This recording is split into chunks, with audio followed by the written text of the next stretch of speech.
দেখুন কত শিক্ষা আমাদের কীর্তনের মধ্যে। যে যন্ত্র কথা বলে না সে বেরিয়ে বেরিয়ে কথা বলছে। আমার মতো মূর্খ জীবকে শিক্ষা দিচ্ছে খোল বেরিয়ে বেরিয়ে। খোল খুলতে বলছে, বলছে কি খুলবো? এই যে কীর্তন শুনতে বসছে, চোখ কান সব নাক সব খোলাই রেখেছি, আবার কি খুলবো? বলে শোনো, আসল জায়গাটা একটু খোলো না। বলে সে আসল জায়গাটা কি? বলে তোমার হৃদয়। প্রতিটা মানুষ আমরা ভগবানকে দেখার জন্য কত জায়গায় যাই দেখুন।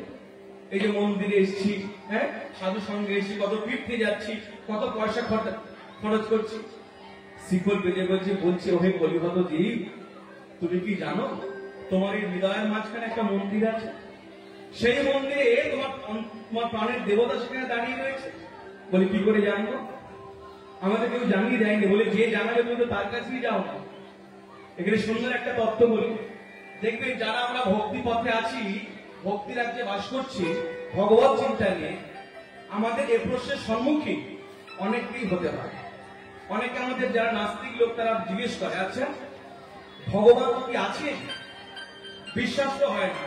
তখন তাকে আপনি উল্টে জিজ্ঞেস করবেন, ভগবান যে আছে বিশ্বাস হয় না। হ্যাঁ, বলে বিশ্বাস হয় না কেন? বলে চোখে দেখতে পাই না। তা যে জিনিস চোখে দেখা যায় না তাকে বিশ্বাস করি কি করে? বেশ, এবার মূর্খ লোককে মূর্খের মতো উত্তর দিতে হবে। তাকে আপনি যতই শাস্ত্র প্রমাণ দিয়ে বোঝান হবে না। আমার পরমানন্দ গুরু আমাকে একটা জিনিস শিখিয়ে দিয়েছে, আমি তো অনেককেই বলি, আচ্ছা তোমার চোখের উপরে যে একটা ভুরু আছে তুমি দেখতে পাও? বললে না। বুঝতে পারি? বললে বেশ, তবে দেখতে তো তুমি পাও, কখন দেখতে পাও? বলে যখন আয়নার সামনে যাই। এই কথাটা ধরে রাখো। তেমনি ভগবান যে তোমার হৃদয় মন্দিরে আছে, এটা দেখতে গেলে একটা আয়নার সামনে যেতে হবে।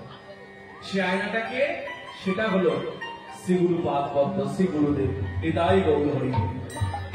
গুরু রূপে আয়নার কাছে গেলে, সাধু রূপে আয়নার কাছে গেলে, ভক্ত রূপে আয়নার কাছে গেলে, তখন তুমি পরিষ্কার দেখতে পাবে তোমার চোখের সামনে জল জল করছে, হৃদয়ের মধ্যে ভগবান বিরাজ করছে।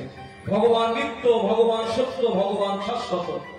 জগতে সবকিছু মিথ্যা, কিন্তু ভগবান কখনো মিথ্যা হতে পারে না। ভগবান সত্য।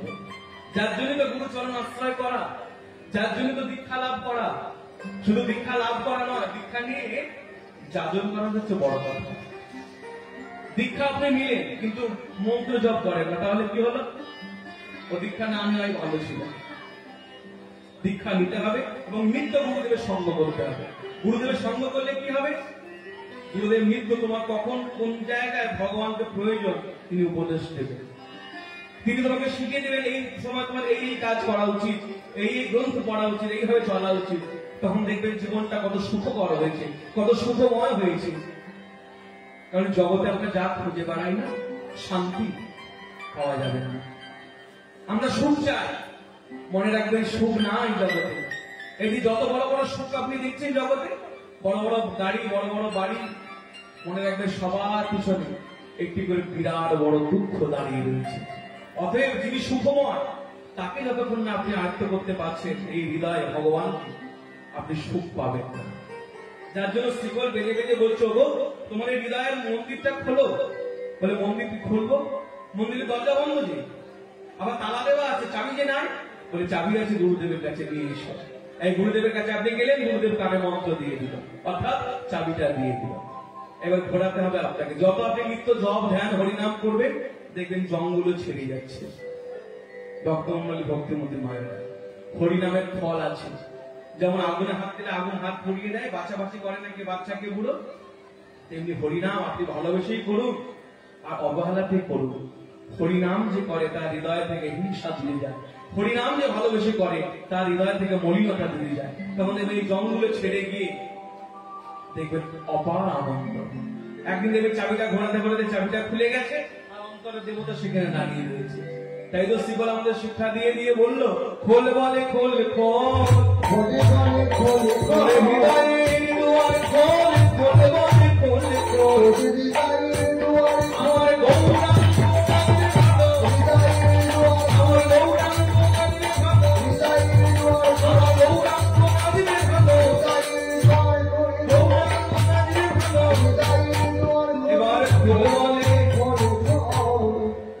এই বলতে থাকবেন, আরো বলবো। শিকল আরো বলছে, কি বলছে? বাজে ধ্রিকতাং ধ্রিকতাং ধিকতাং ধিকতাং ধিকতাং ধিকতাং ধিকতাং ধিকতাং ধিকতাং ধিকতাং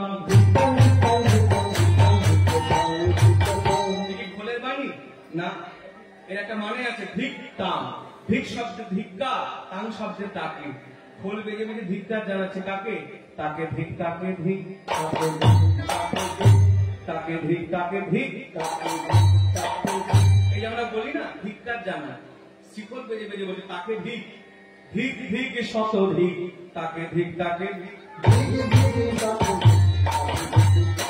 তাকে ধিক। যে আমার প্রাণে গৌর না ভজিল, এমন দুর্লভ মানবে জনমে।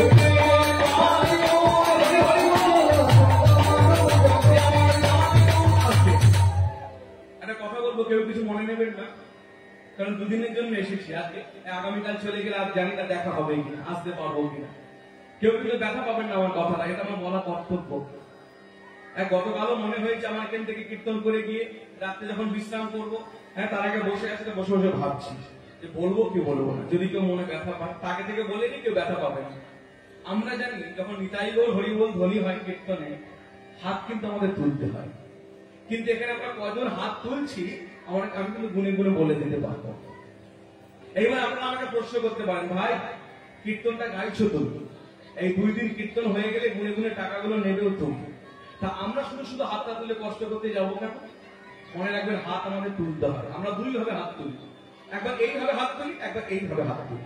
এইভাবে কখন হাত তুলি? এটা হচ্ছে সমর্থনের ভঙ্গি। দেখবেন কোনো মিটিং হলে, কোনো সভা হলে, কেউ যদি কোনো প্রস্তাব রাখে, যদি কথাটা মনোমত হয় সভা, আমরা সম্মতি দিই, সমর্থন করবো। তাহলে এটা হলো সমর্থন। আর কীর্তন শুনতেছি কিন্তু হাতটা এইভাবে তুলি না, দেখবেন একটু ঘুরিয়ে দিই এইভাবে। আগেরটা ছিল সমর্থন, এটা হলো সমর্পণ। হে গৌর সুন্দর, হে গোবিন্দ, হে রাধারানী, একে আমি কলিহত জীব, তার উপর মায়াবদ্ধ জীব। প্রভু সংসারে থেকে 5টা মিনিটও সময় পাই না তোমাকে ডাকবার। আজকে বহু ভাগ্য ফলে তোমার হরি সভায় যখন এসেছি, তোমার ভক্ত সঙ্গে যখন এসেছি, তোমার নামের কাছে যখন এসেছি, এই সময়টুকু আমি আর কাউকে দেব না। এই সময়টুকুর জন্য তুমি আমার, আমি তোমার। ভক্ত ভগবানের অনন্ত মিলন স্থল এই হরিবাস। আর এখন যেটা আমরা করছি সেটা কি মা? হরিনাম। ওই একটাই উপায়, হরিনাম। যার জন্য আমার অনুরোধ, যে যেখানে যেমন অবস্থায় রয়েছেন একটিবার হলেও 2টো হাত তুলে আমরা একবার তাকে পারি না ডাকতে, সবাই মিলে ডাকুন না। দুর্লভে মানবে জনমে প্রাণে গৌর নাম,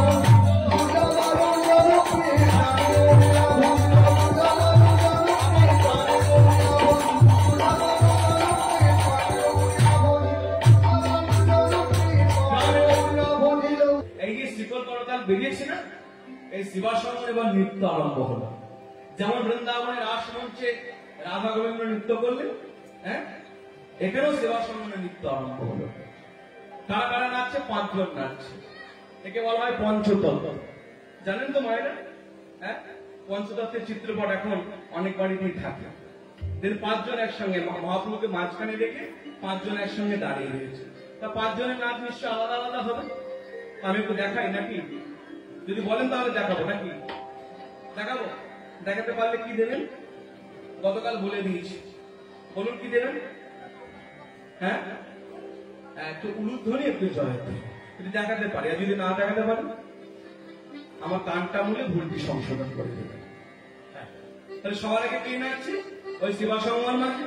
যার দেখবেন একদম পঞ্চতত্ত্বের চিত্রপটে একদম বাঁধে বড় বড় সাদা সাদা চুল, বড় বড় সাদা সাদা দাঁড়। কি না? তাকে অনেকে বলে গৌরাঙ্গা ঠাকুর।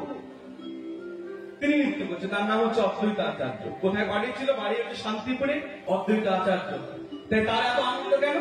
ওই যে আমি এনেছি বলে লোকে পেয়েছি গৌরকে, সেই আনন্দ তিনি নৃত্য করছে। অদ্বৈত নাচে,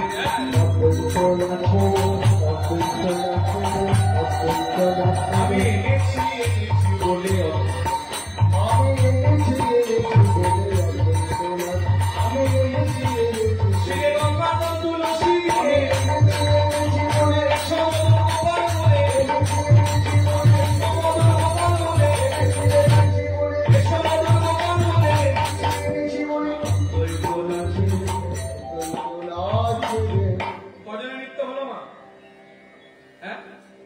বলুন। এবার মায়ের কথা বললে আর পরের কথাগুলো বলবো। কজনের নৃত্য হলো? একজন না দুজন? তাই বললি হয়, একজন। এইবার কি নৃত্য করছে? এখন বুড়ো লোকটা নৃত্য করলো একদম বাঁদিকে, এবার ডান দিকে যিনি থাকে, যার বাড়িতে আজকে মহাপ্রভু নৃত্য কীর্তন করছে, কি নাম তার? শ্রীবাস পণ্ডিত। তার ভাবটি কিরকম লক্ষ্য করো। শ্রীবাস নাচে রে, শ্রীবাস নাচে রে, শ্রীবাস নাচে রে, শ্রীবাস। কি হলো?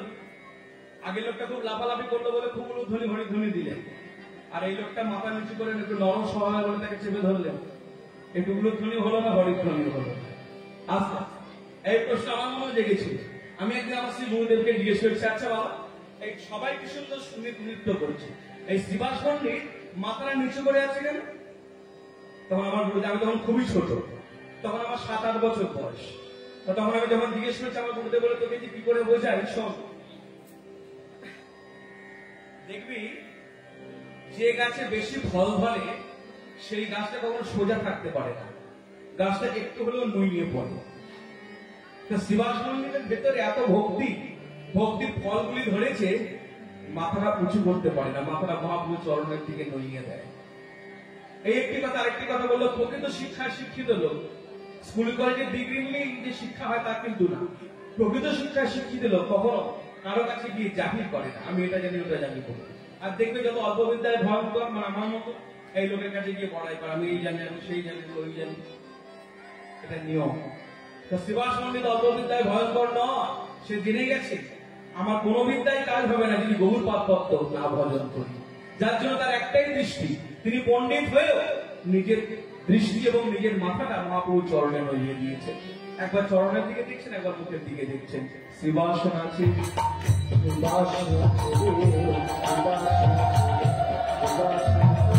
বনে মহাপ্রভু পেয়ে শ্রীবাস বনে মহাপ্রভু পে মুখে হরি হরি বল।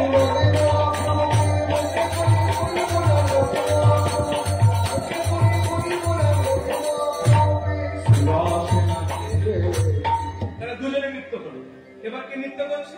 মহাপ্রভু বাঁদিকে যিনি দাঁড়িয়ে রয়েছেন, কি নাম তার? গলা ধরে নাচে রে, গলা ধরে নাচে,